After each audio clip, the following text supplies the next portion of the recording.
marami sa kanila unclaimed ng issue. Pero syempre may makikita pa rin tayo dyan, mga isa, dalawa na wala sa listahan at ipipilit na dapat nandun siya. Yung pala pag tinignan mo nga yung papeles, walang license to operate or pasok ang lisensya.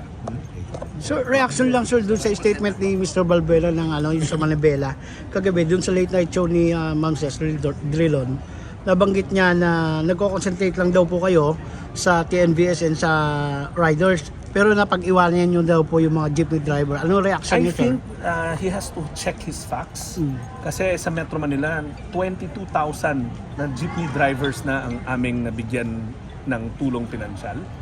Yun yung mga listahan na galing sa LTFRB pero hindi kami tumigil doon.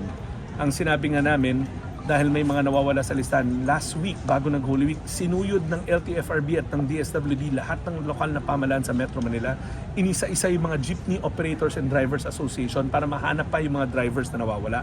Sa katunayan, next week, meron pa kaming round ng special payout para sa mga jeepney drivers sa Metro Manila na hindi napasama doon sa unang listahan for one reason or another. So, siguro more than anything, let our action speak for itself.